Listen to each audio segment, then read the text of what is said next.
Good morning to all of you. मैं देवाराम सारण स्वागत करता हूं आपके अपने YouTube channel Sarokar agri institute पर। तो जो विद्यार्थी अभी तक चैनल को सब्सक्राइब नहीं किया है और चैनल पर पहली बार जुड़े हैं वो चैनल को सब्सक्राइब कर लीजिए, अपने दोस्तों के पास में शेयर कर दीजिए। और आज अपन बात करने वाले हैं, आज अपन जिस सब्जेक्ट का पेपर सॉल्यूशन करेंगे वो करेंगे स्टेट का। किसका करेंगे? स्टेट का है। आज अपन 211 का है पेपर सॉल्यूशन करेंगे।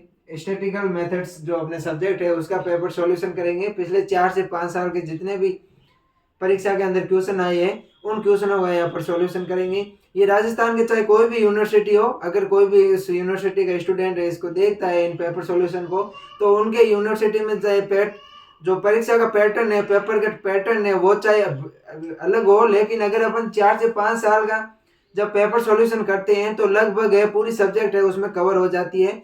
अपन एक तरीके से माने तो पूरी सब्जेक्ट का है जो रिवीजन होता है, रामबाण क्लास अपन इसको कह सकते हैं। पूरी क्लास है वो जो अपने 1.5 से 2 घंटा का पेपर सॉल्यूशन होता है। इसके अंदर पूरी सब्जेक्ट की जो भी मेन जो भी इंपॉर्टेंट चीज है वो आ जाती है। और प्रत्येक यूनिवर्सिटी के एग्जाम पेपर में ये है जो अपन पढ़ेंगे, पेपर सॉल्यूशन करेंगे, ये प्रत्येक यूनिवर्सिटी के एग्जाम पेपर में अपन को कहीं ना कहीं लगभग 60 से 65% तक अपन को ये देखने को मिलता है। तो कोई भी चाहे कोई भी यूनिवर्सिटी का स्टूडेंट क्यों ना हो, उन सभी को है पेपर सॉल्यूशन का पैटर्न है ये देखना जरूरी है। पेपर सॉल्यूशन की क्लासों को देखना जरूरी है। अपने दोस्तों के पास में भी भेज दीजिए। आज अपन बात करेंगे स्टेट 211 का पेपर सॉल्यूशन। जिस प्लेलिस्ट के अंदर आप अभी वीडियो देख रहे हैं उस प्लेलिस्ट के अंदर अपने थर्ड सेमेस्टर के ओवरऑल जितने भी पेपर होते हैं उन सब के पेपर सॉल्यूशन है वो दिया हुआ है। तो इस प्लेलिस्ट में जाके आप सभी है वो पेपर देख लीजिए और प्लेलिस्ट को अपने दोस्तों के पास में भी शेयर कीजिए। कोई स्टूडेंट है जिन्होंने अभी तक पढ़ाई नहीं की है और अब सोच रहा है कि क्या पढ़ूं, कैसे पढ़ूं, तो उनके लिए ये क्लास है बहुत ही सिद्ध होने वाली है, पेपर को नस्त नाबूद करने में सहायक होगी। अपनी ओजीपी को है इस क्लास की सहायता से आप अच्छी ग्रोथ करवा सकते हैं। तो शुरू करते हैं आज के अपने पेपर को। इसमें इस बार जो पेपर सॉल्यूशन है इसमें यह थोड़ा चेंज है क्योंकि इसमें अपन ने क्या किया है, पहले 7 नंबर के जितने भी 4-5 साल में क्वेश्चन आए हैं, 7वां क्वेश्चन उनको किया है, फिर 6ठा और फिर 5वां किया है। तो अपना पहला क्वेश्चन है वो है कि विक्षेपण के विभिन्न मापों को विस्तार में बताइए।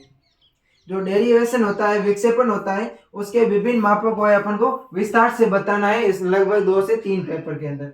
अपन बात करते हैं विक्षेपण क्या होता है, डिस्प्रेशन होता है वो क्या होता है। तो किसी श्रेणी या पद समूह में पदों में समानता के अभाव को डिस्प्रेशन या विक्षेपण कहते हैं। कोई भी श्रेणी है या कोई भी पद समूह है, उस श्रेणी के अंदर में जो पद होते हैं उन पदों में समानता का जो अभाव होता है उस समानता के अभाव को ही अपन क्या बोलते हैं, विक्षेपण कहते हैं या अपन उसको डिस्परेशन कहते हैं।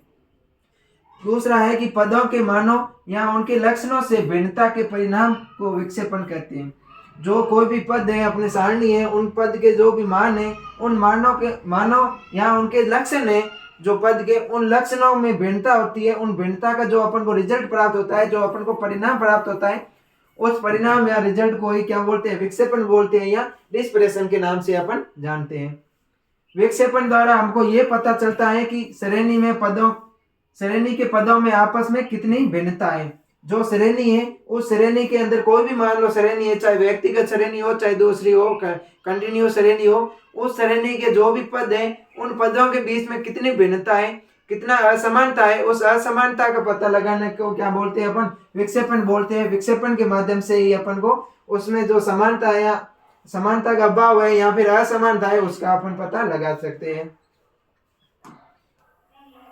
अब अपन पढ़ेंगे मेजर ऑफ डिस्प्रेशन, यानी कि डिस्प्रेशन के कौन कौन से घटक हैं। पदों के मानों या लक्षणों में भिन्नता की माप को विक्षेपण की माप कहते हैं। विक्षेपण की माप या मेजर ऑफ डिस्प्रेशन क्या होता है कि पदों के मानों, कोई भी श्रेणी है उसके पद है, पदों के मानों या लक्षणों में भिन्नता की माप करते हैं, अपन जो मापन करते हैं उसका, उसको ही अपन क्या बोलते हैं, विक्षेपण की माप के नाम से जानते हैं। तो ये 2 प्रकार की होती है, निरपेक्ष माप और सापेक्ष माप। निरपेक्ष माप को बोलते हैं एब्सोल्यूट मेजर और सापेक्ष माप होती है वो होती है रिलेटिव माप। डिस्प्रेशन होता है ये 2 प्रकार का होता है, एब्सोल्यूट मेजर और रिलेटिव मेजर। डिस्प्रेशन मेजर होता है, जो विक्षेपण माप होता है ये 2 प्रकार से होता है, सापेक्ष माप और निरपेक्ष माप। अब अपन बात करते हैं निरपेक्ष माप की। अगर अपन निरपेक्ष माप की बात करें कि निरपेक्ष माप क्या होता है, तो ये माप उसी इकाई में व्यक्त होती है जिसमें सामग्री दी हुई है। जो निरपेक्ष माप है ये इकाई में व्यक्त होती है। किसमें व्यक्त होती है? अपन को ध्यान रखना है, निरपेक्ष माप हमेशा इकाई में है वो व्यक्त होती है। जिस इकाई में श्रेणी दी हुई है उसी इकाई में है ये व्यक्त होती है। जैसे विद्यार्थियों की अलग अलग संख्या आयु वर्षों में दी गई है। जैसे मान लो 10 विद्यार्थी है, उनकी अलग अलग है आयु है वर्षों में दी हुई है, तो विक्षेपण की निरपेक्ष माप भी क्या होगी? वर्षों में होगी, उसकी मतलब इकाई में होगी। यहाँ मान लो अपन कोई भी विद्यार्थी है किसी क्लास के, उस क्लास की जो विद्यार्थियों की आयु है वो अलग अलग वर्षों में दी हुई है, तो अपन उस विक्षेपण की माप ज्ञात करेंगे तो वो उसकी जो माप होगी वो भी अपन को वर्षों में या इकाई के रूप में है वो प्राप्त होगी। दूसरी है अपनी सापेक्ष माप। सापेक्ष माप में कोई भी इकाई है वो मतलब इकाई में अपन है वो प्रयुक्त नहीं करते हैं। सापेक्ष माप उन मापों की कोई भी इकाई नहीं होती है। सापेक्ष माप की है वो इकाई नहीं होती है, अपन को ध्यान रखना।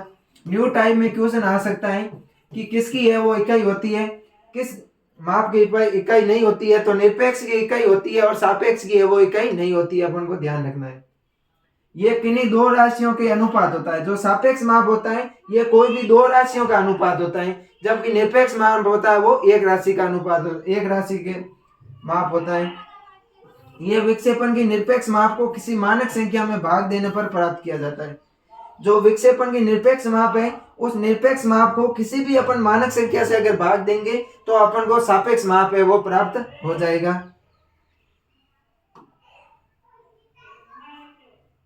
इनका प्रयोग उस समय करते हैं जब किन्हीं दो या दो से अधिक बटनों के विक्षेपण की तुलना करनी होती है। अगर अपन बात करें सापेक्ष माप की बात करें तो सापेक्ष माप का अपन प्रयोग है उस समय करते हैं जब अपन को दो या दो से अधिक बटनों की विक्षेपण तुलना करनी होती है। दो या दो से अधिक राशियों की अपन को विक्षेपण सरणी की या अधिक बटनों की अपन को विक्षेपण की तुलना करनी होती है, तब अपन सापेक्ष माप का प्रयोग करते हैं।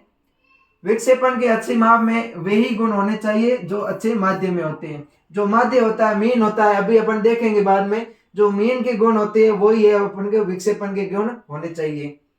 अब अपन देखते हैं कि मुख्य रूप से कौन कौन सी निरपेक्ष मापें है और कौन सी सापेक्ष मापें है। निरपेक्ष मापों की बात करें तो निरपेक्ष माप है मुख्य रूप से 4 प्रकार की होती है। कितने प्रकार की होती है स्टूडेंट्स? जो निरपेक्ष माप है वो मुख्य रूप से 4 प्रकार की होती है। पहली है इनमें रेंज। कौन सी है? रेंज। रेंज या इसको अपन परिसर बोलते हैं। क्या बोलते हैं? परिसर या रेंज। दूसरी है क्वारंटाइल डेविएशन यानी कि चतुर्थ विचलन। कौन सी है? क्वारंटाइल डेविएशन या चतुर्थ विचलन। दूसरी है चतुर्थ विचलन, क्वारंटाइल डेविएशन। क्वेश्चन आ सकता है यहाँ से है वो न्यू टाइप में भी क्वेश्चन आ सकते हैं, तो एक एक चीज अपन को ध्यान से पढ़ना है। क्वेश्चन आ जाएगा कि निम्न में से कौन सी निरपेक्ष माप है, तो 3 अपन को सापेक्ष दे देंगे और एक इनमें से कोई भी निरपेक्ष दे देंगे। तो अपन को अवसर में जो अपना ऑब्जेक्टिव टाइप क्वेश्चन पेपर होता है उसमें अपन को लिखना होता है। तीसरी है अपनी मीन डेविएशन या माध्य विचलन। कौन सा है? मीन डेविएशन या माध्य विचलन। और अगली है अपनी स्टैंडर्ड डेविएशन या मानक विचलन। कौन सी? स्टैंडर्ड यानी कि मानक विचलन। मानक विचलन।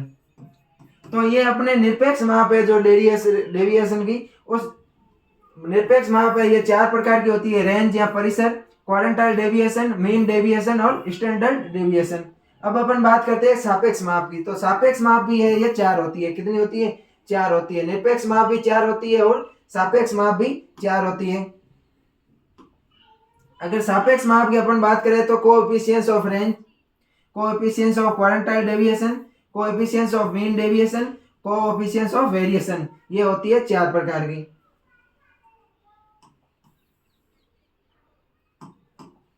विक्षेपण की मापों को द्विघातीय माध्य भी कहते हैं। जो विक्षेपण की माप होती है इसको अपन द्विघातीय माध्य भी कहते हैं। क्या कहते हैं? द्विघातीय माध्य। द्विघातीय माध्य। विक्षेपण की माप को अपन द्विघातीय माध्य के नाम से जानते हैं। इसके अतिरिक्त विक्षेपण की माप को लैरेंज कर्व द्वारा भी जाना जाता है, द्वारा ज्ञात किया जा सकता है। जो विक्षेपण की माप होती है, विक्षेपण की माप को अपन लॉरेंज कर्व के द्वारा भी है वो ज्ञात कर सकते हैं।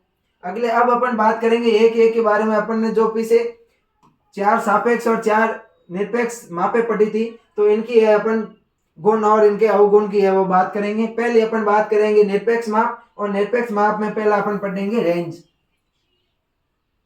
रेंज या इसको परिसर कहते हैं। रेंज या डिस्पर्शन की सबसे सीधी, सरल तथा अपरिष्कृत माप होती है। जो डिस्प्रेक्शन होता है, विचलन होता है, इसकी सबसे सीधी, सबसे सरल तथा अपरिष्कृत माप होती है, वो रेंज होती है। किसी श्रेणी में लघुत्तम तथा उच्चतम पदों के अंतर को ही रेंज कहते हैं। कोई भी श्रेणी है, उस श्रेणी के अंदर लघुत्तम मान तथा उच्चतम मान के बीच का जो अंतर होता है उसको ही अपन क्या बोलते हैं, रेंज बोलते हैं या परिसर बोलते हैं। जैसे एक श्रेणी दी हुई है, मान लो ये 3, 5, 11, 15, 2 और 25 की है कोई श्रेणी है। इस श्रेणी के अंदर उच्चतम मान और लघुत्तम मान के बीच का अंतर होगा, वो ही क्या कहलाएगा, रेंज कहलाएगा। तो रेंज होती है, वो होती है high value minus low value.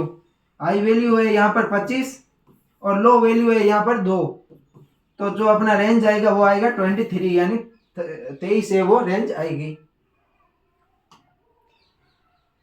दूसरी है अपनी क्वारंटाइल डेविएशन। क्या है क्वारंटाइल डेविएशन या चतुर्थ विचलन। अपन अगर चतुर्थ विचलन की बात करें तो किसी भी, यदि किसी श्रेणी में, श्रेणी के फर्स्ट, सेकंड तथा थर्ड क्रमश Q1, Q2 और A3 है, तो अपन को जो चतुर्थ विचलन ज्ञात करना होगा वो होगा Q3 माइनस Q1/2। अगर किसी श्रेणी के अंदर फर्स्ट, सेकंड और थर्ड क्रमश Q1, Q2 और Q3 है, मतलब जो अपनी श्रेणी है, श्रेणी के अंदर बढ़ता हुआ मान दिया हुआ है, लगातार वैल्यू दी हुई है, तो उसमें अपन अगर चतुर्थ विचलन ज्ञात करना होगा, Q4 ज्ञात करना होगा अपन को, तो उसका सूत्र होगा Q3 माइनस Q1/2। चतुर्थ विचलन को अर्ध अंतर चतुर्थ विचलन भी कहते हैं। क्या बोलते हैं, अगर चतुर्थ विचलन है, वो चतुर्थ विचलन को अपन अर्ध अंतः चतुर्थ के नाम से भी जानते हैं, अर्ध अंतः चतुर्थ के नाम से भी अपन जानते हैं। दूसरा है अपना माध्य विचलन। क्या है, जो तीसरा है अपना वो है माध्य विचलन। पहला अपन ने रेंज पढ़ लिया, दूसरा क्वारंटाइल पढ़ लिया, और तीसरा है अपना माध्य विचलन। माध्य विचलन पद मानों के किसी माध्य से विचलनों के गण चिन्ह के साथ में मानकों के समांतर माध्य विचलन को माध्य विचलन कहते हैं। माध्य विचलन क्या होता है, कोई भी पद मान है, किसी माध्य से विचलनों के गण चिन्ह यानी कि पॉजिटिव चिन्ह के साथ मानों के समांतर माध्य विचलन को माध्य विचलन है कहते हैं। यदि n पदों के मान x1, x2, x3 और x अनंत है और m माध्य है जिसे माध्य विचलन ज्ञात करना है, तो मीन डेविएशन होगा, वो होगा sigma x minus m upon n होगा। क्या होगा, sigma x minus m upon n होगा। यहाँ पर अगर अपन x माइनस m का बात करें तो उसका घन चिन्ह के साथ में जो मान दिया हुआ है, जो पॉजिटिव चिन्ह के साथ में मान दिया हुआ है, वो होगा अपना x माइनस m। इसी प्रकार यदि n पदों के मान q, x1, x2 और x3 x अनंत है और इनकी बारंबारता क्रमश f1, f2 और यहाँ पर है फ्रीक्वेंसी भी अगर अपन को दी हुई है, तो उसका मीन डेविएशन होगा, वो होगा sigma f x minus m upon n। अगर अपन को फ्रीक्वेंसी दी हुई है तो अपन सिग्मा f कर लेंगे, और अगर फ्रीक्वेंसी अपन को नहीं दी हुई है तो अपन है वो सिग्मा f ना करके direct sigma x minus m upon n करेंगे।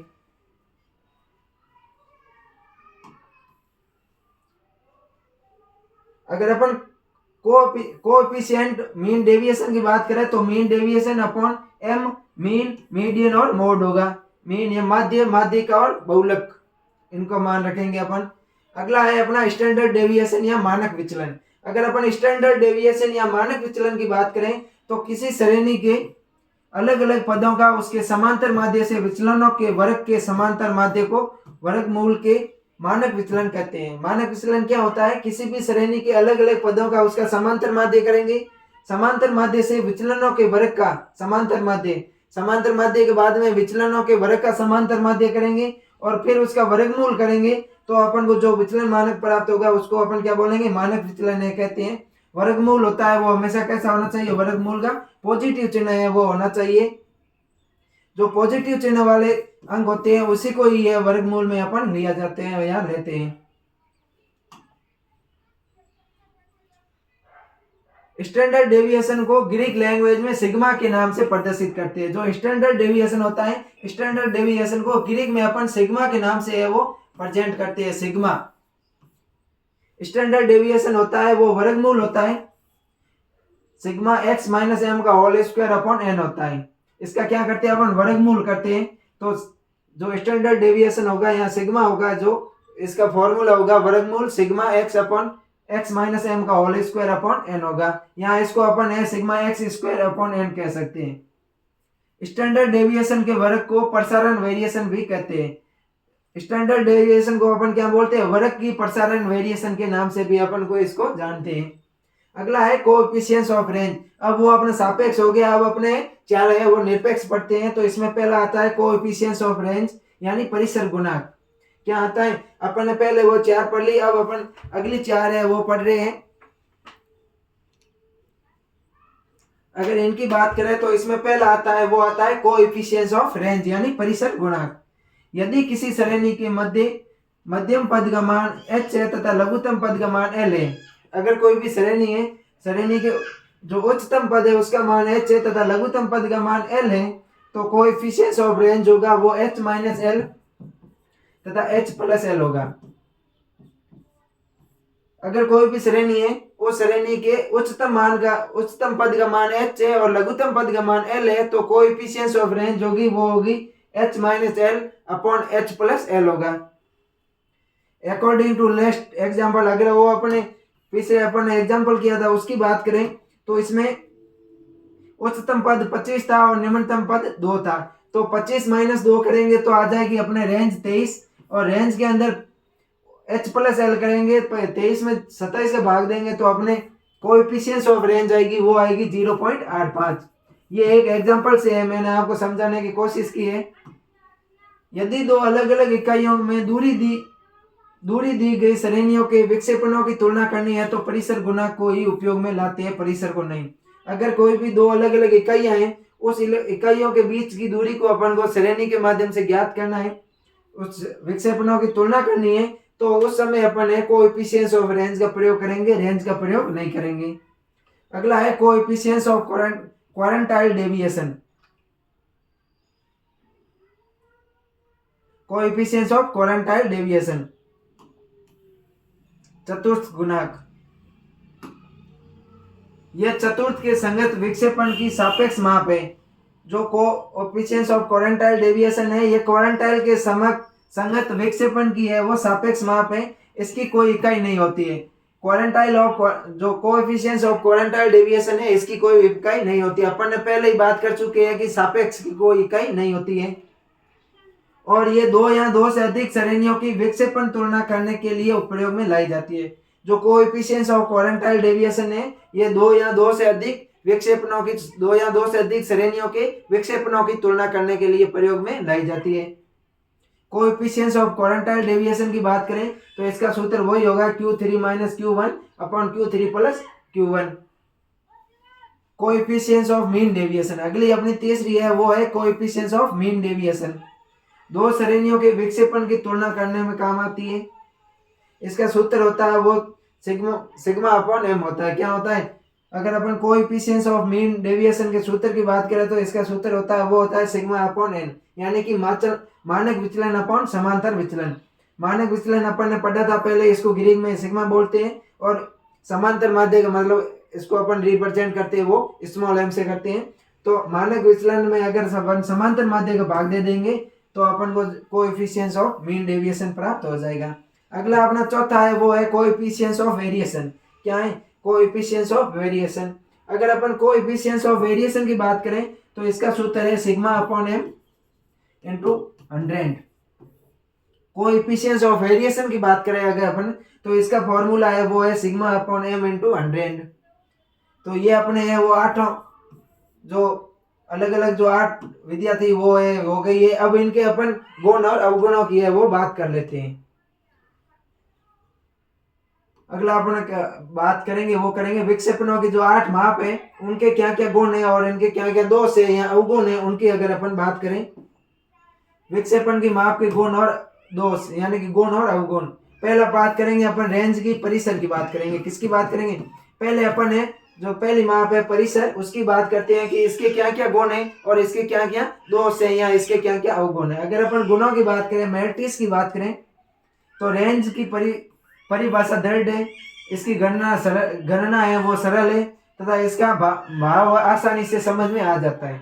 अगर अपन रेंज के गुणों की बात करें तो रेंज की परिभाषा है वो दृढ़ है, रेंज की गणना है वो सरल है और रेंज का जो भाव है वो अपन को आसानी से समझ में आ जाता है। अब इसके अवगुणों की बात करें, अगर अपन डीमेरिटस की बात करें, अवगुणों की बात करें तो इसकी गणना समस्त पदों पर आधारित नहीं होती है।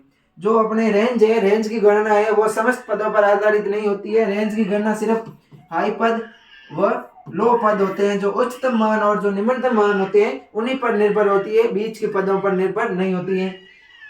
गणना में केवल दो पदों का ही अपन प्रयोग करते हैं, उच्चतम मान हाई पद और लो पद का प्रयोग करते हैं। इस पर बीज गणित के सूत्रों का प्रयोग नहीं किया जा सकता। रेंज पर है अपन बीज गणित के जितने भी सूत्र हैं उस रेंज पर बीज गणित के सूत्रों का प्रयोग अपन नहीं कर सकते हैं। उसके बाद में और अपन देखें तो इसके द्वारा बारंबारता बटन के विषय में कोई विशेष जानकारी प्राप्त नहीं होती है।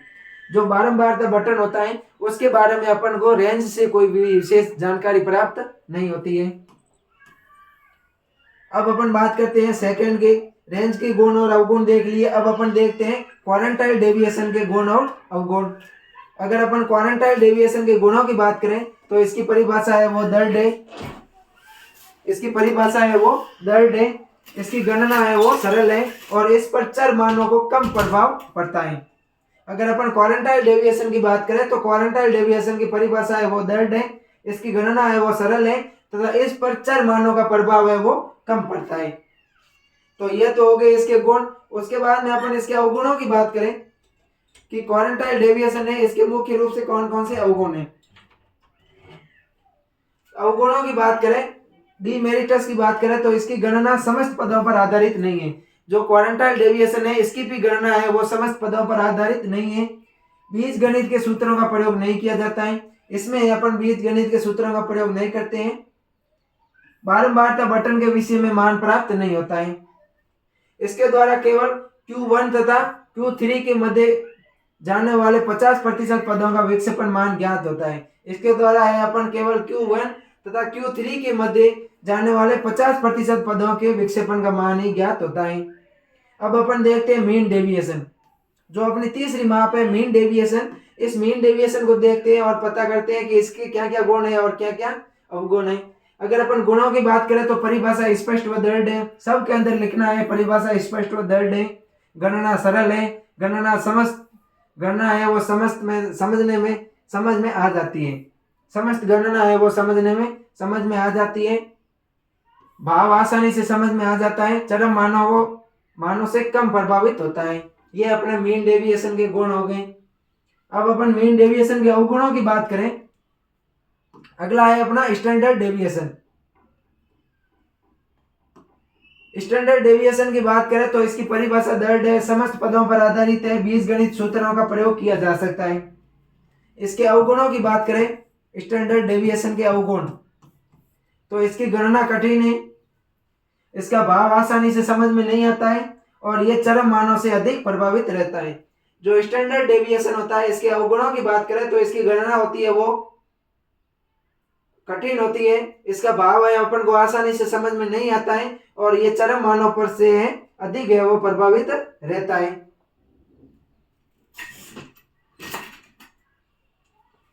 अब अपन इसे आगे देखें, अपना ये है जो लगभग अपने केंद्रीय परिवर्तन जो भी माप थे उनके गुण और अवगुण पढ़ लिए है, बाकी वालों के भी लगभग सेम ही है।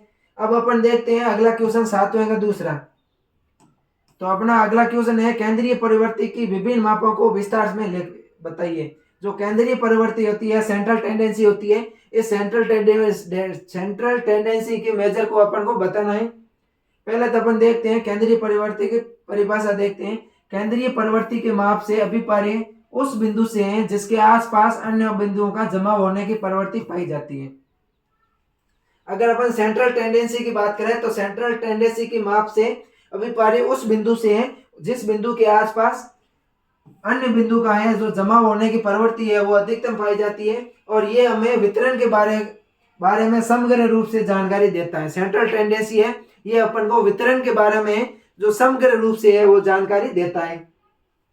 Types of central tendency. Central tendency यहाँ केंद्रीय प्रवृत्ति की माप की अगर अपन बात करें तो ये मुख्य रूप से 5 प्रकार की होती है। कितने प्रकार की होती है? मुख्य रूप से है वो 5 प्रकार की होती है। सेंट्रल टेंडेंसी की मैं बात करूं तो ये मुख्य रूप से है वो 5 प्रकार की होती है। पहला इसमें आता है अर्थमेट्रिक मीन, यानी कि अपन इसको बोलते हैं समांतर माध्य। क्या बोलते हैं? समांतर माध्य। दूसरा आता है जियोमेट्रिक मीन यानी कि गुणात्मक माध्य, और तीसरा आता है हार्मोनिक मीन यानी हरात्मक माध्य। चौथा है मीडियन यानी कि माध्यिका, और पांचवा है मोड यानी कि बहुलक। तो सेंट्रल टेंडेंसी की मुख्य रूप से कितनी माप है? मुख्य रूप से 5 माप है। कौन कौन सी है? पहला है अर्थमेट्रिक मीन यानी समांतर माध्य, दूसरा है हार्मोनिक मीन हरात्मक माध्य, तीसरा है जियोमेट्रिक मीन यानी कि गुणात्मक माध्य, और फिर मीडियन माध्यिका, और चौथा है वो है अपने मोड या बहुलक। तो ये दोनों क्वेश्चन है, बहुत ही इंपॉर्टेंट क्वेश्चन है। जब तक अपन है अगर जो अपन पढ़ते जाते हैं, बगनों की तरह अपन पढ़ते ही रहते हैं, पीछे एग्जाम में कौन कौन से क्वेश्चन आए हैं, किस प्रकार के क्वेश्चन आए हैं, इस सब का अपन जब तक आकलन नहीं करते हैं, तब तक अपन अगर एग्जाम हॉल में बैठते हैं तो अपन को बहुत ही है वो दिक्कतों का सामना करना पड़ता है। इसलिए अपन को जब भी पढ़े, लगभग 3-4 घंटे बाद पढ़े, तो उसके बाद में अपन को जो भी अपन चैप्टर पढ़ते हैं उसका है पिछले क्वेश्चनों के पेपर के अंदर आकलन करना चाहिए कि किस प्रकार से है वो क्वेश्चन आना चाहिए। पढ़ाई को अपन को उपन्यास की तरह नहीं पढ़ना चाहिए। पढ़ाई के भी तरीके होते हैं कि अगर अपन मान लो एक चैप्टर क्लियर किया है तो प्रीवियस ईयर के जितने भी 4-5 साल के क्वेश्चन है, पेपर है, उनको अपन को देखना चाहिए और अपन को पता करना चाहिए कि इस चैप्टर से किस प्रकार से क्वेश्चन आता है और मेरे को किस प्रकार से लिखना है। इसलिए वो यहाँ पर पेपर सॉल्यूशन करवाए जाते हैं। तो इन सब को आपको है वो ध्यान से पढ़ना चाहिए। पढ़ाई के साथ में ये भी देखना बहुत जरूरी रहता है कि किस तरह के क्वेश्चन आते हैं। क्वेश्चनों का विश्लेषण करना बहुत ही आवश्यक होता है। अब अपन है केंद्रीय परिवर्ती की एक एक माप को देखते हैं। तो इसमें पहले अपने आता है अर्थमेट्रिक मीन यानी समांतर माध्य। कौन सा है? अर्थमेट्रिक मीन या समांतर माध्य। समांतर माध्य है ये सिंपल एवरेज है, सामान्य औसत है। जो अर्थमेट्रिक मीन है ये अपना सिंपल औसत है, सामान्य एवरेज है। इसमें सभी पदों का योग करके पदों की संख्या का भाग दिया जाता है। इसमें अपन क्या करते हैं? सभी पदों का योग करते हैं और उसमें पदों की संख्या का योग भाग देते हैं। जैसे अपन ने औसत पढ़ा था वही समांतर माध्य होता है, राशियों का योगफल बटा राशियों की संख्या। 10वीं के अंदर 8वीं के अंदर अपन ने बहुत पढ़ा है राशियों का योगफल बटा राशियों की संख्या। तो वही है समांतर माध्य। श्रेणी है, कोई भी श्रेणी में जितनी भी राशियां हैं उन सभी राशियों का योग करेंगे और फिर उनमें उसके अंदर राशियों की संख्या का भाग दे देंगे तो अपने अर्थमेट्रिक मीन या समांतर माध्य अपन को प्राप्त हो जाएगा। इसका जो फॉर्मूला होता है वो होता है सिग्मा एक्स अपॉन एन। क्या है? Sigma x upon n. अलग अलग श्रेणियों में अलग अलग फॉर्मूले हैं। अब अपन मेरिटस की बात करें, इसके गुणों की बात करें, किसकी बात करें? गुण धर्म की बात करें। अगर अपन मेरिटस के गुण धर्म की बात करें, सॉरी अर्थमेट्रिक मीन है जो समांतर माध्य है, इसके गुण धर्म की बात करें तो समांतर माध्य है गणितीय माध्य है जो समस्त पद मूल्यों पर आधारित है। समांतर माध्य है ये कैसा माध्य है? ये गणितीय माध्य है और समस्त पद मूल्य पर आधारित है। इसमें सभी पदों का है वो मूल्य है वो ज्ञात किया जाता है। अर्थमेट्रिक मीन की बीज गणितीय विशेषताओं के कारण इसका उपयोग है व्यापक रूप से किया जाता है। जो अर्थमेट्रिक मीन है इसके अंदर बीज गणितीय विशेषताएं पाई जाती है, इस कारण इसका उपयोग है अपन व्यापक रूप से करते हैं। अर्थमेट्रिक मीन का मूल्य निश्चित होता है। अर्थमेट्रिक मीन होता है इसका मूल्य होता है वो निश्चित होता है, किसी वस्तु की तुलना करने में श्रेष्ठ है। किसी भी वस्तु की अगर अपन को तुलना करनी है तो उसके लिए अर्थमेट्रिक मीन है वो श्रेष्ठ है। यह सबसे अधिक विश्वसनीय विधि है। जो अर्थमेट्रिक मीन होती है वो सबसे अधिक विश्वसनीय विधि है, इसमें सबसे अधिक विश्वास करने योग्य विधि है। अब अपन पढ़ते हैं इसके अर्थमेट्रिक मीन के अवगुण। क्या पढ़ेंगे? अर्थमेट्रिक मीन के अवगुण। ये अंक श्रृंखला में एक मूल्य ज्ञात न हो तो माध्य की गणना नहीं हो जाती है। यदि कोई भी अपन को श्रेणी दी हुई है, उस श्रेणी के अंदर कोई एक मान ज्ञात नहीं है, एक मान है वो अगर अपन को ज्ञात नहीं है तो अपन उस संपूर्ण श्रेणी का समांतर माध्य ज्ञात नहीं कर सकते। ये इसका एक अवगुण है। दूसरा है कि कभी कभी अव्यवस्थित मूल्य भी प्रदर्शन करते हैं। जो समांतर माध्य है ये कभी कभार अव्यवस्थित मूल्य भी प्रदान करते हैं अपन को। जैसे अपन स्कूल का औसत निकालते हैं तो किसी क्लास के अंदर 4.5 बच्चों की संख्या आ जाती है, तो अब 4.5 तो बच्चे हो नहीं सकते, 4.5 बच्चे तो हो नहीं सकते। तो ये कभी कभार क्या है अव्यवस्थित अपन को मान भी प्राप्त करते हैं। तो ये दो है मुख्य रूप से समांतर माध्य के क्या है अवगुण है।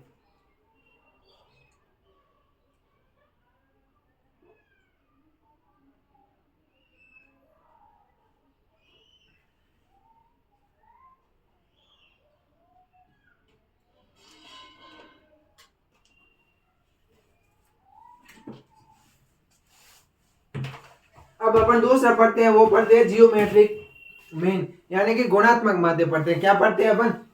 अब अपन देखते हैं गुणात्मक माध्य के बारे में जानकारी प्राप्त करते हैं कि जीएम क्या होता है, गुणात्मक माध्य क्या होता है।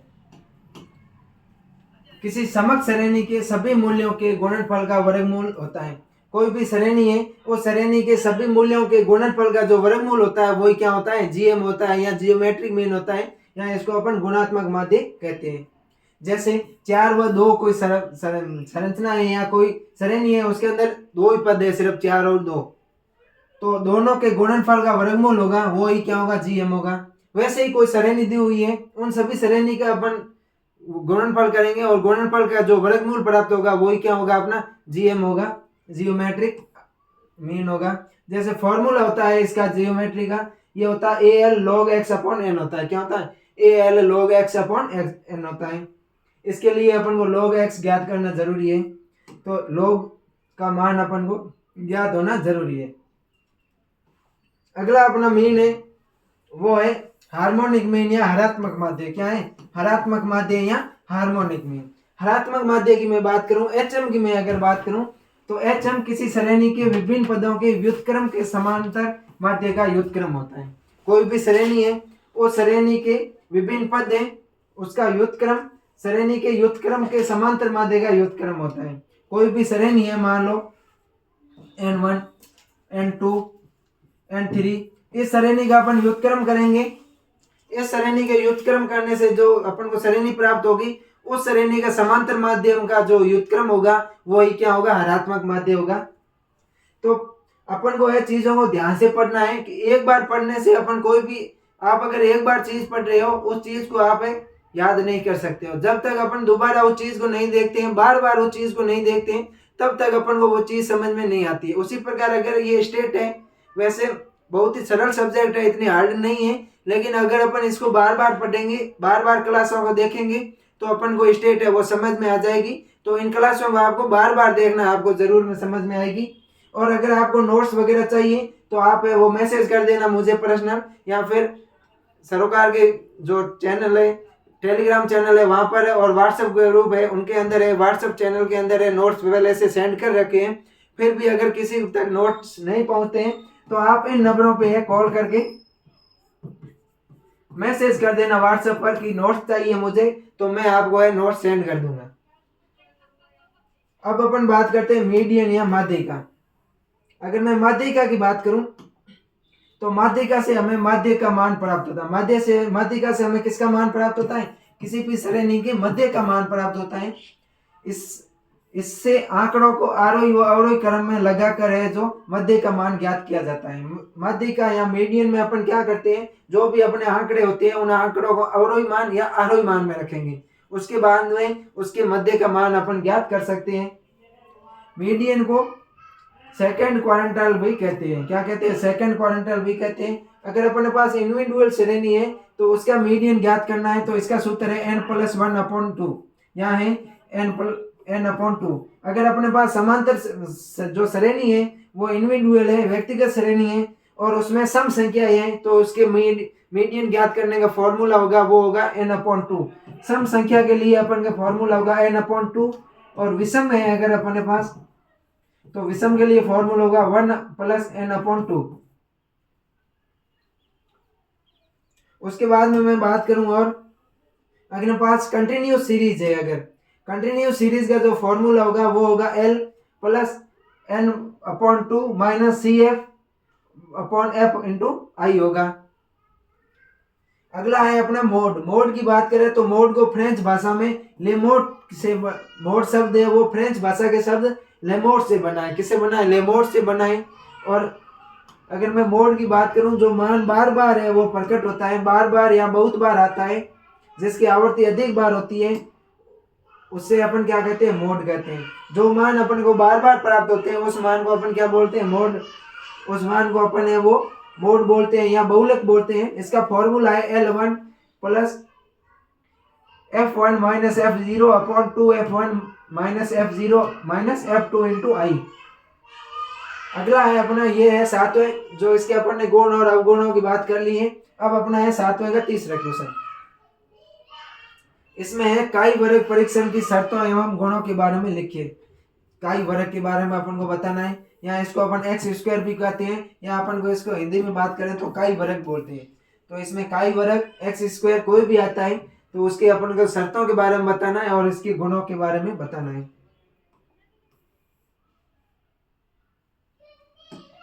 एक्स स्क्वायर ग्रीक भाषा काई वर्ड है, जो एक्स स्क्वायर यहाँ काई गए जो ग्रीक भाषा का शब्द काई वर्ड है। 1900 में कॉल पियर्सन ने प्रतिपादित किया था। इस शब्द का प्रयोग है सर्वप्रथम 1900 के अंदर। कब किया गया था? 1900 के अंदर कॉल पियर्सन ने किया था। किसने किया था? कॉल पियर्सन नामक वैज्ञानिक ने इस शब्द का सर्वप्रथम प्रतिपादित किया था। ये आवर्तियों के साथ मध्य सार्थकता का परीक्षण करता है। जो आवृत्तियां होती है उन आवृत्तियों के साथ में फ्रीक्वेंसी के साथ में मध्य सार्थकता का भी परीक्षण करता है।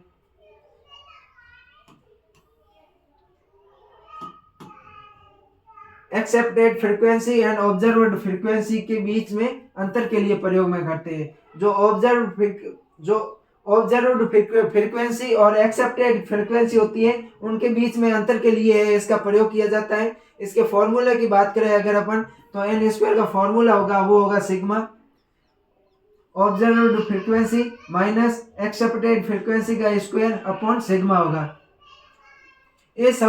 इसे स्वतंत्रता जांच की विधि भी कहते हैं। इसे अपन क्या बोलते हैं? इसे अपन स्वतंत्रता जांच की विधि भी बोलते हैं। अगला है इसके क्या क्या कंडीशन है। अगर अपन कंडीशन की बात करें तो इसमें पहला कंडीशन है वो है न्यूमेरिकल डाटा। कौन सा क्या है? Numerical data. X square test का प्रयोग है सामान्यतः गणना आंकड़ों पर ही किया जाता है। जो गणना योग्य आंकड़े होते हैं उन पर ही एक्स स्क्वायर का प्रयोग किया जाता है। साधारणतया मापन आंकड़ों पर इसका प्रयोग नहीं करते। जो साधारणतः मापन आंकड़े हैं इन मापन आंकड़ों पर है इसका काई स्क्वायर टेस्ट का प्रयोग नहीं करते हैं।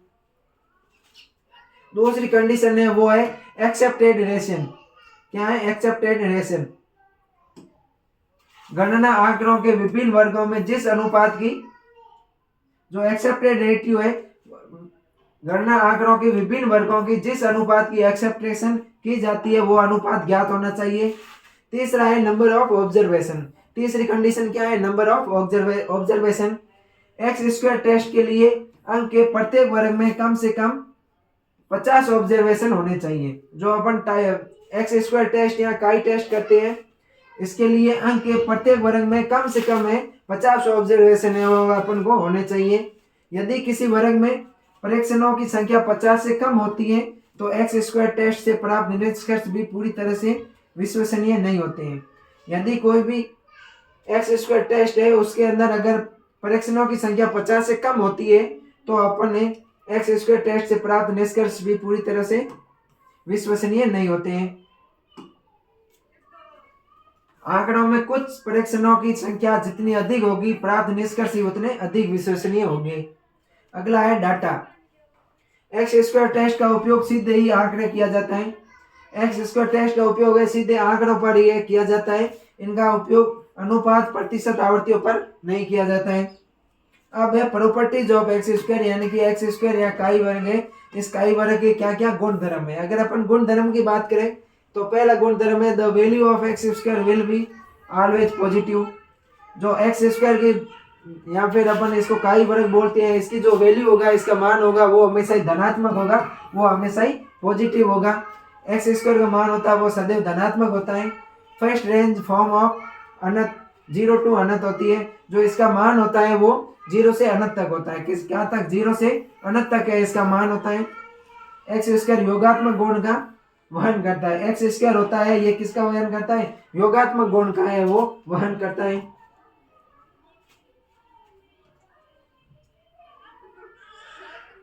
अगला क्वेश्चन है अपना सट्टे का तीसरा कि समकों का आरेखीय प्रदर्शन के बारे में अपन को लिखना है। जियोग्राफिकल रिप्रेजेंटेशन ऑफ डाटाज के बारे में अपन को बताना है।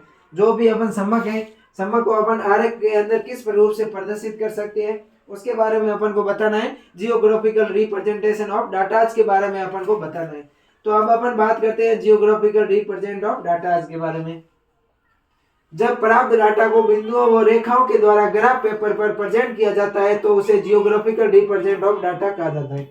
जब कोई भी अपन को डाटा प्राप्त होते हैं, किसी भी श्रेणी के अपन डाटा लिखते हैं या किसी भी श्रेणी के डाटा को अपन प्राप्त करते हैं, उन डाटा को प्राप्त करने के बाद में अपन बिंदु या रेखाओं के द्वारा, किसके द्वारा, या तो बिंदु पॉइंट के द्वारा या अपन लाइन के द्वारा, रेखाओं के द्वारा किसी भी पेज पर या किसी भी ग्राफ पेपर पर प्रेजेंट करते हैं, तो उसे अपन ग्राफिकल रिप्रेजेंट ऑफ डाटा के नाम से जानते हैं। ये है मुख्य रूप से कितने प्रकार से करते हैं, 5 प्रकार से करते हैं। कितने प्रकार से करते हैं, 5 प्रकार से वो किया जाता है। पहला हिस्टोग्राम, दूसरा है frequency polygon, frequency curve, histogram, frequency polygon, frequency curve, cumulative frequency curve या ओगिव कर्व। चौथा है वो है पाई डायग्राम, पांचवा है वो है पाई डायग्राम। अब अपन एक एक के बारे में इनकी जानकारी प्राप्त करते हैं कि किस प्रकार से इसको प्रेजेंट किया जाता है। तो ये भी क्वेश्चन है वो बहुत इंपॉर्टेंट है, जो पहले वो क्वेश्चन लेके आया हूँ मैं, जो क्वेश्चन इंपॉर्टेंट है वो इस बार एग्जाम के अंदर उन क्वेश्चनों के आने की अधिक से अधिक संभावना रहती है, उन क्वेश्चनों को मैंने पहले लाने की कोशिश की है। पहला है इसमें हिस्टोग्राम। हिस्टोग्राम की मैं बात करूं तो हिस्टोग्राम को सर्वप्रथम कार्ल पियर्सन ने प्रस्तुत किया था। हिस्टोग्राम को सर्वप्रथम किस वैज्ञानिक ने प्रस्तुत किया, कार्ल पियर्सन नामक वैज्ञानिक ने प्रस्तुत किया था। इसे वो बार डायग्राम के नाम से भी जानते हैं। किसके नाम से जानते हैं, हिस्टोग्राम को अपन बार डायग्राम के नाम से भी जानते हैं। ये कंटिन्यूस क्लासेज में बनता है, जो कंटिन्यूस श्रेणी होती है, सतत श्रेणी होती है, उस सतत श्रेणी में ये बनता है। बार की चौड़ाई क्लास इंटरवल के बराबर होती है। जो बार होता है, जो खंभा होता है अपना, उस बार की चौड़ाई होती है वो क्लास इंटरवल के बीच के बराबर होती है। जो बीच में अंतर होता है श्रेणियों के अंतर के बराबर होती है। बार की ऊंचाई परिपक्व परिकलन राशि पर डिपेंड करती है। जो बार की ऊंचाई होती है वो रेस्पेक्टिव परिकल्पन पर डिपेंड करती है। एक बार अन्य बार को टच करेगा पर ओवरलैप नहीं करेगा। जो अपन हिस्टोग्राम की बात करें, इसमें जो बार बनते हैं उसमें एक बार है जो दूसरे बार को टच करेगा, लेकिन उस पर उसको कभी भी ओवरलैपित नहीं करेगा।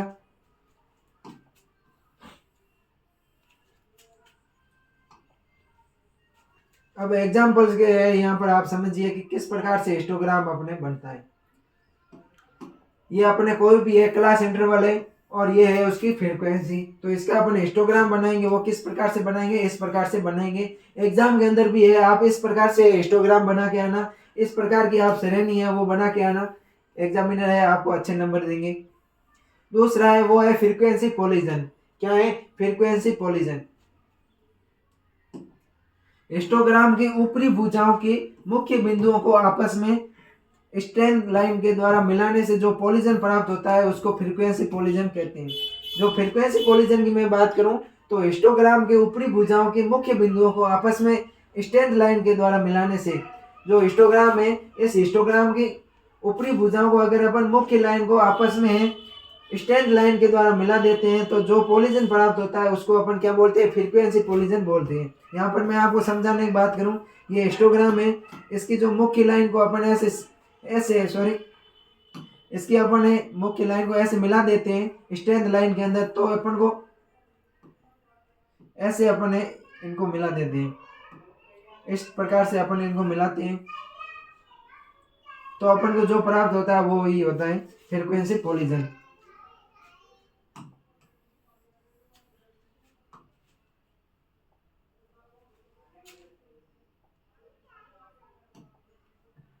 ये आप देख लो फ्रीक्वेंसी पॉलीजन किस प्रकार से है। जो हिस्टोग्राम है, हिस्टोग्राम के ऊपरी सिरों को है वो स्केल द्वारा है जो लाइन खींचकर अपन मिला देते हैं, तो ये होता है। अगला है फ्रीक्वेंसी कर्व। तीसरा कौन सा है, रिप्रेजेंटेशन फ्रीक्वेंसी कर्व।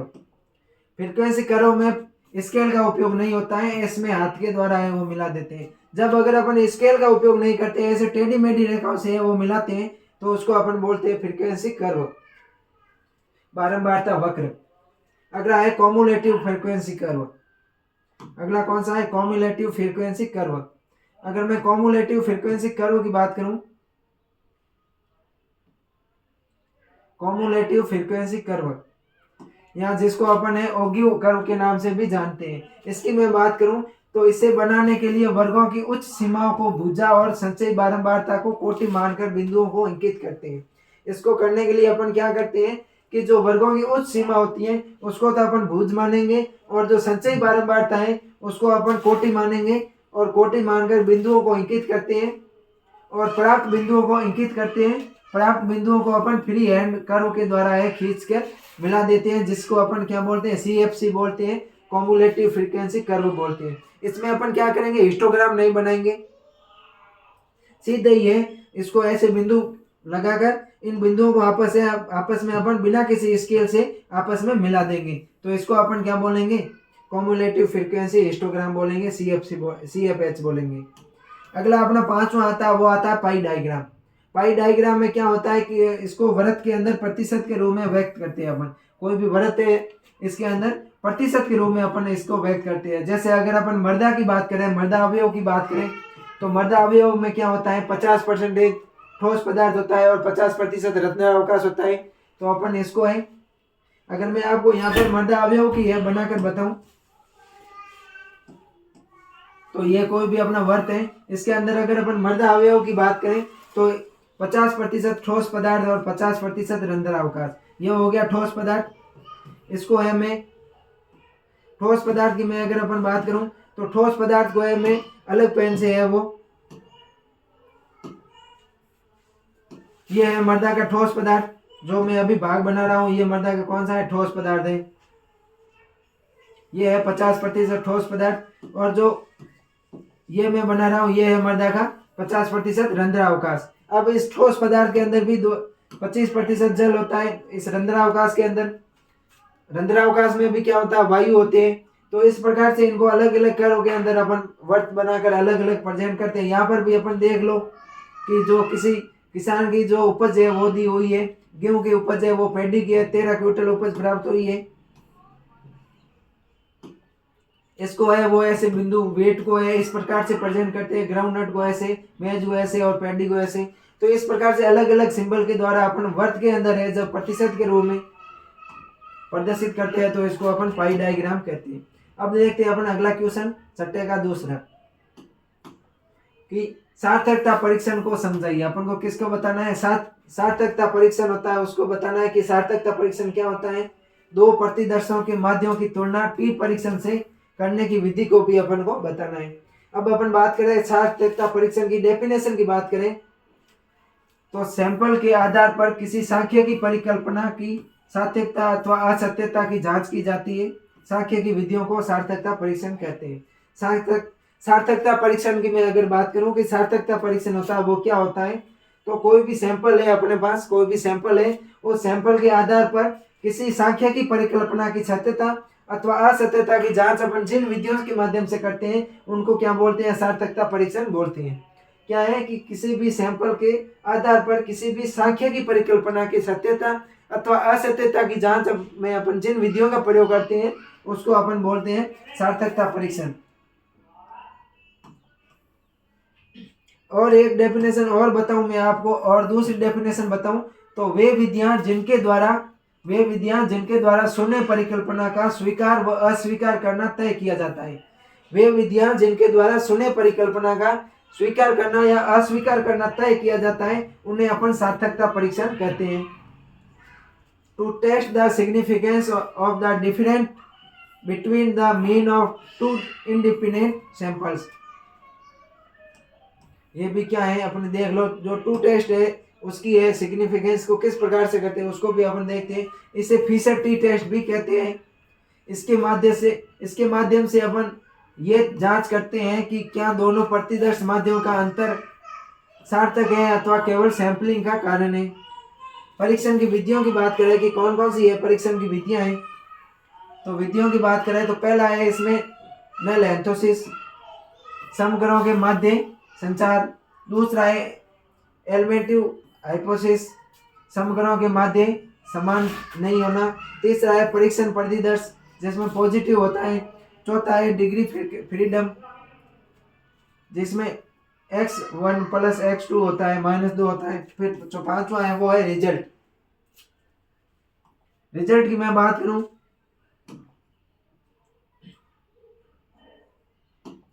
तो रिजल्ट है यदि किसी परिकल्पित t का मान सारणी के t मान से अधिक होता है तो अंतर सार्थक है तो t+0 होगा। कितना 1+0 अस्वीकार होता है, वो अवस्था भी स्वीकार की जाती है।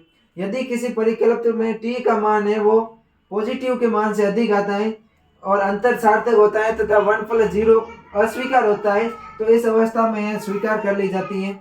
अब अपन पढ़ते हैं समयिक गुण और उनके अवगुण। Regression coefficients with the properties. Definition की मैं बात करूं, ये अपने सट्टे का फर्स्ट क्वेश्चन है। अगला क्वेश्चन है अपना समायन गुणांक और उसके गुणों को बताना है अपन को कि एक ऐसी सांख्यिकी तकनीक है जो कोएफिशिएंट्स रिग्रेशन कोएफिशिएंट्स है। ये एक ऐसी सांख्यिकी तकनीक है जिसकी सहायता से एक स्वतंत्र होती है, ये है जो एक स्वतंत्र होती है कि स्वतंत्र श्रेणी के मान मूल्य के आधार पर एकत्रित श्रेणी के अज्ञात मूल्य का है सर्वोत्तम अनुपात लगाया जाता है। इसमें क्या होता है कि एक ऐसी संख्या की तकनीक है जिसकी सहायता से एक स्वतंत्र श्रेणी के मान के आधार पर है अपन एकत्रित श्रेणी के अज्ञात मूल्य का है सर्वोत्तम अनुपात लगाया जा सकता है। इसका प्रयोग है वो सर्वप्रथम सर फ्रांसिस रा ने किया है। किसने किया है? सर फ्रांसिस रा ने किया है। इसके अपन प्रॉपर्टीज की देखें, गुणों की बात करें तो प्रतिगमन गुणांक व सहसंबंध गुणांक में संबंध सहसंबंध गुणांक दोनों है। प्रतिगमन के गुणांक या का गुणांतर माध्य होते हैं। दोनों प्रतिगमन गुणांक या तो ऋणात्मक होने चाहिए या धनात्मक होने चाहिए। ऐसा नहीं है कि एक समान पॉजिटिव है और दूसरा ऋणात्मक है, ऐसा नहीं होना चाहिए। दोनों प्रतिगमन गुणांक के होने से संबंध गुणांक है वो पॉजिटिव नहीं होगा। अगला अपन क्वेश्चन की बात करें तो अगला क्वेश्चन है कि पॉइसन डिस्ट्रीब्यूशन क्या होता है। पयासो डिस्ट्रीब्यूशन है वो क्या होता है और इसके गुणों को अपन को बताना है। पयासो बटन और उनके गुणों के साथ में बताइए। ये घटना स्वतंत्र होती है। पॉइसन डिस्ट्रीब्यूशन तब सीमित होता है जब परीक्षणों की संख्या n होती है, अनिश्चित काल तक बड़ी होती है, तब ये सीमित होता है।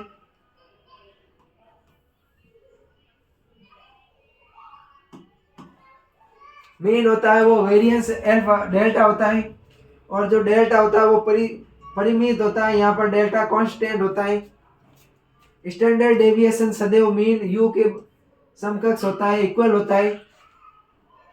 यदि मीन बड़ा है तो पॉइसन डिस्ट्रीब्यूशन होगा वो लगभग एक सैंपल डिस्ट्रीब्यूशन है।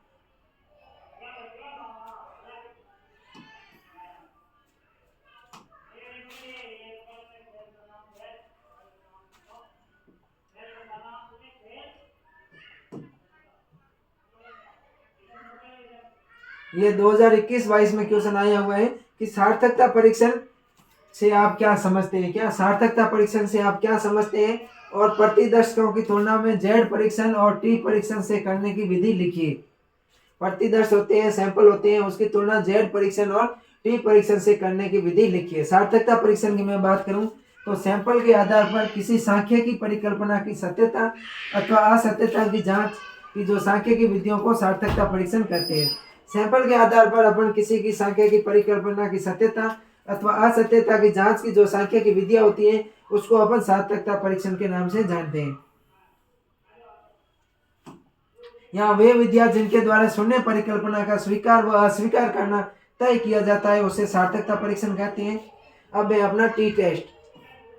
इसमें टी टेस्ट और जेड टेस्ट दो पूछे गए थे। तो अपन अगर टी टेस्ट की बात करें तो जब सैंपल का आकार छोटा होता है तो उसे समय टेस्ट ऑफ सिग्निफिकेंस में टी टेस्ट का उपयोग किया जाता है। जब सैंपल का आकार होता है वो छोटा होता है तो उस समय अपन टेस्ट ऑफ सिग्निफिकेंस में टी टेस्ट का उपयोग करते हैं।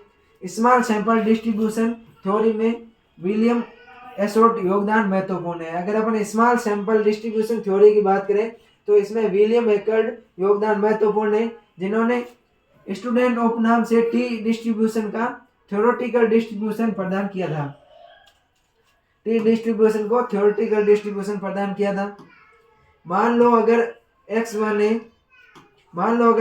है वो यहाँ पर xi है, ये 1 2 3 अनंत है तो साइज होगी वो रिज्यूम होगी और नॉन पैरेलल सिंपल है तो नॉर्मल जो सैंपल होता है उससे अपन ने नियम किया गया है, जिसका मीन होगा वो प्रसरण है। तब टी टेस्ट इस परिभाषित किया जाता है।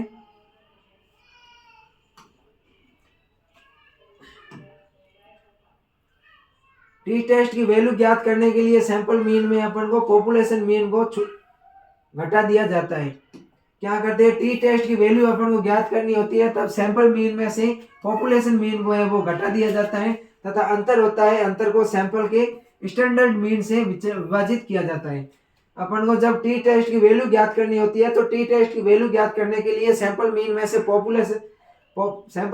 पॉपुलेशन मीन को अपन घटा देंगे, और जो अंतर होगा डिफरेंस प्राप्त होता है, डिफरेंस को सैंपल के स्टैंडर्ड मीन से वो अपन विभाजित कर देंगे। तो ये हो गया अपना टी टेस्ट। अब अपन बात करते हैं जेड टेस्ट की। जेड टेस्ट का उपयोग है वो बड़े प्रतिदर्शकों के सार्थकता के परीक्षण में किया जाता है। जब बड़े प्रतिदर्शकों के सार्थकता का परीक्षण करना होता है तब अपन जेड टेस्ट का प्रयोग करते हैं। इस टेस्ट का प्रयोग तब करते हैं जब सैंपल का साइज क्या हो, 30 से अधिक हो। इसके स्टेप क्या है कि शून्य तथा वैकल्पिक परिकल्पना का निर्धारण करना है अपन को। पहले तो अपन को शून्य अथवा वैकल्पिक परिकल्पना का निर्धारण करना है। सूत्र की सहायता से परिरक्षण प्रतिदर्श जेड टेस्ट का मान ज्ञात किया जाता है। अपन सूत्र की सहायता से प्रतिदर्शन जेड टेस्ट का मान ज्ञात करेंगे। सार्थकता स्तर का निर्धारण करना है अपन को, और 5% लेवल ऑफ सिग्निफिकेंस का मान 1.96 अथवा 1% के मान के द्वारा करते हैं। जेड के परिकलित मान अथवा क्रिटिकल वैल्यू या टेबल वैल्यू की अपन को तुलना करके है शून्य की परिकल्पना को स्वीकार अथवा अस्वीकार करना है। टेस्ट ऑफ स्टैटिक्स की अगर अपन बात करें तो यह अपन को एज्यूप्शन ऑफ जेड टेस्ट, अगर अपन इसकी बात करें तो समष्टि है वो नॉर्मल है। प्रतिदर्श सैंपल रैंडम सैंपलिंग मेथड से लिया जाता है। समष्टि का मानक विचलन मान ज्ञात कर लेते हैं अपन। तो ये आज अपने जो किया है वो 7वां और 6वां क्वेश्चन कर लिया। जितने भी पिछले 4 से 5 साल के क्वेश्चन पेपर थे उन क्वेश्चन पेपर के अंदर क्वेश्चन संख्या 7 और क्वेश्चन संख्या 6 को अपन ने कर लिया है। 7वें के 3 क्वेश्चन थे और 6ठे के भी 3, और लगभग अपन ने जो पेपर सॉल्यूशन किया है वो पिछले 4 साल के है वो पेपर सॉल्यूशन किया है। यानी कि 7वें के 3 क्वेश्चन और 6ठे के 3 क्वेश्चन में जो भी अपन को वापस मतलब रिपीट नहीं हुए थे उन क्वेश्चनों को अपन ने किया है। अब अपन अगले पार्ट के अंदर करेंगे, वो करेंगे 5वां क्वेश्चन और 4था क्वेश्चन, फिर अपन डेफिनेशन करेंगे। इस बार मैंने स्टेट के जो इम्पोर्टेंट क्वेश्चन है वो पहले लेके आया था पार्ट ए के अंदर, और पार्ट बी के अंदर भी जो अपना सेकंड पार्ट होगा उसके अंदर भी इम्पोर्टेंट ही क्वेश्चन होंगे, उसको भी आप देखना है। तो अपने दोस्तों के पास में है वो अधिक से अधिक इस क्लास को शेयर करना। मुझे आशा है कि जो आज अपन ने पढ़ा है ये आपको समझ में आ गया है। फिर भी अगर आपको कोई भी चीज़ समझ में नहीं आए या कोई भी नोट से रिलेटेड कोई भी इश्यू है अपने कंटेंट से रिलेटेड, तो आप है वो कमेंट करके बता दीजिए, या फिर जो मैंने नंबर बताए हैं आपको उन नंबरों से आप है हेल्पलाइन नंबरों से आप कांटेक्ट कीजिए। तो मिलते हैं नेक्स्ट क्लास में, तब तक के लिए थैंक यू।